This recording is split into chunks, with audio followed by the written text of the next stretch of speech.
Good morning. It is not even early, so don't be alarmed by the fact that I'm making it seem like it's so early. The sun is well thank goodness it's been raining for the whole week. So shout out to the sun for coming back. We needed it. But welcome to today's vlog. I need to get my life together. It's early. This week has so sorry that I just yawned like that. This week is like coming tussling. I don't know who won because it's only Thursday. I'd like to think I put up a good fight, but it's very possible that this week Donkey kicked me and it won. I'm sure I said something similar in the last vlog, but that is how these months have been going. Like, one, I can't believe we're in October. The last video I did was in September, y'all. Like, it was getting ready for the top of the month. It's already, the first week is already gone. That's how these months are going. They are doing 60 and 30 zone. Like, what is happening? It's the craziest thing to me. So time is really going by quickly. I have a lot on my schedule this month. I do not know how that happened. I think I had a lot just already built into the month that I was obligated to. And I've added some fun things. I've added some travel.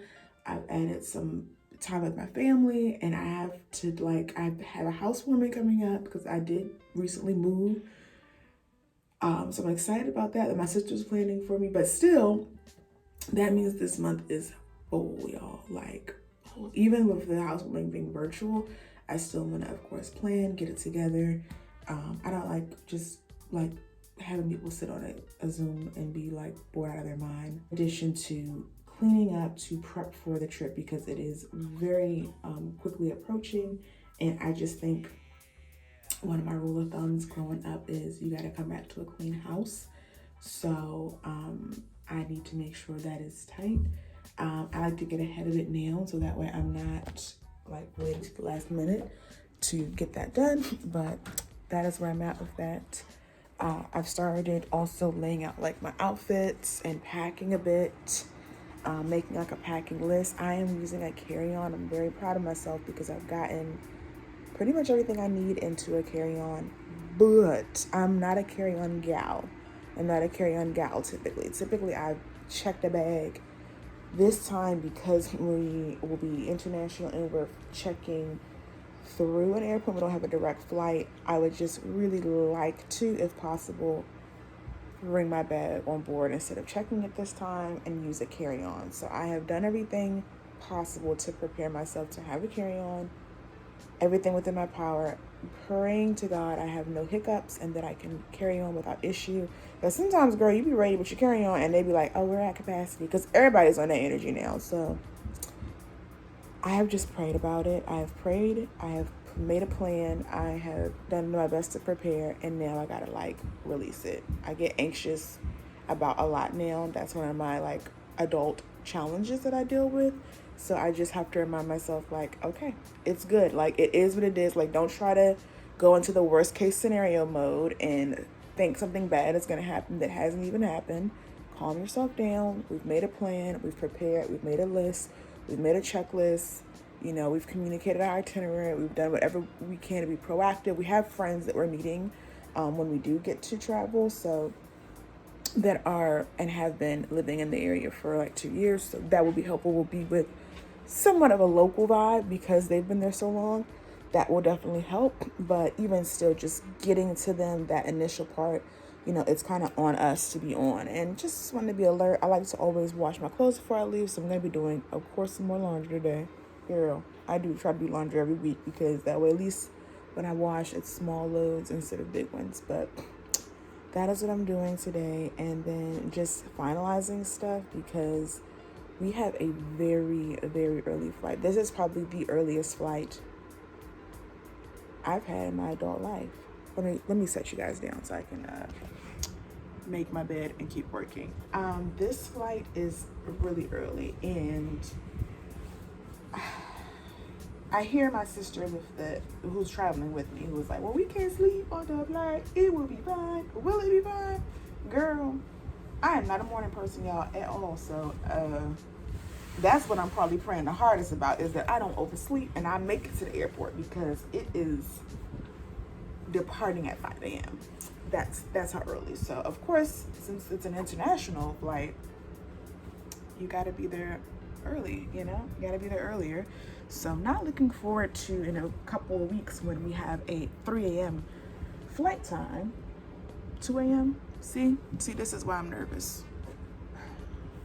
But she's like, we can save $100, because it was a more ideal flight time available, but of course it was more, because everybody wants that more accommodating flight time. And her strategy was that we can save a little coin, have a more chill airport experience. Now, is she? Unfortunately, she's probably 100% right. I don't want to tell her this, but she's probably 100% right. Is it still gonna suck getting up at 2 in the morning and going out to the cold? Because it's been cold.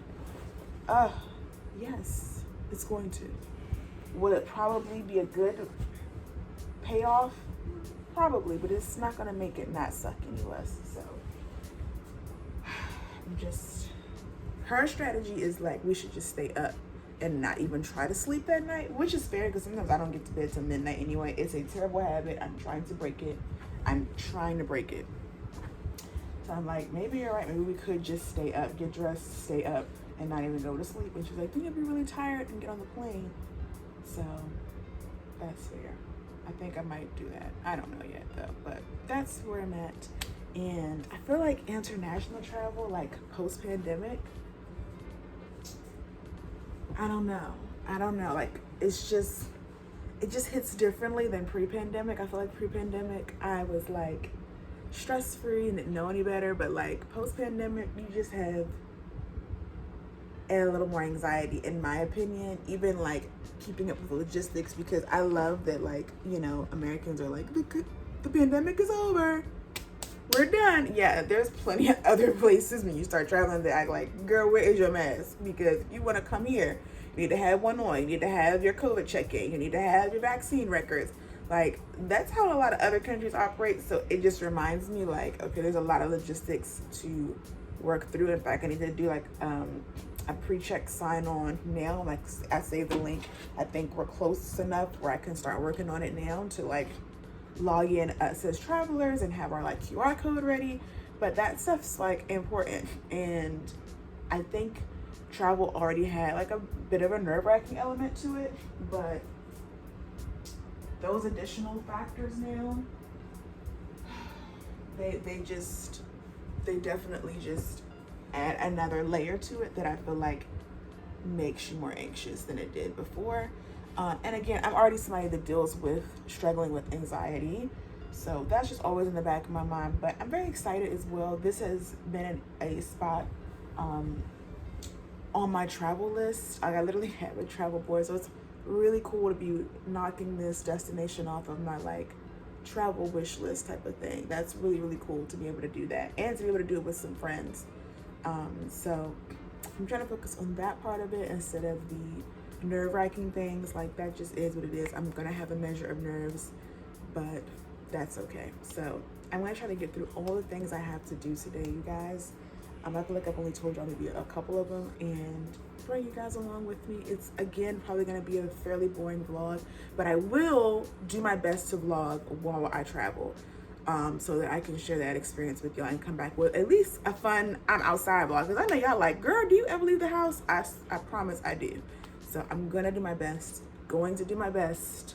y'all know I'm new at this, to actually vlog that experience and come back and share.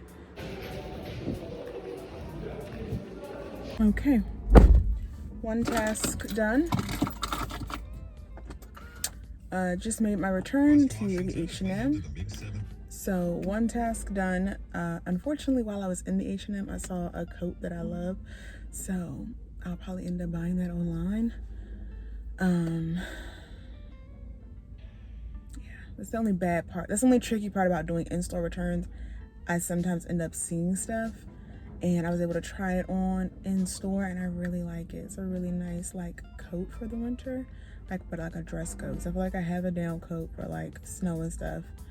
Even though I probably should get a new one of those too, because it's been a couple seasons, but I was gonna try to salvage my like old black dress coat, and I have like a teal one, which is not bad, but I feel like I could use another one to swap with. I feel like that's how I burn items out. I only get one of something and then wear them out like a little too fast. So we'll see. It wasn't badly priced and it felt like good quality.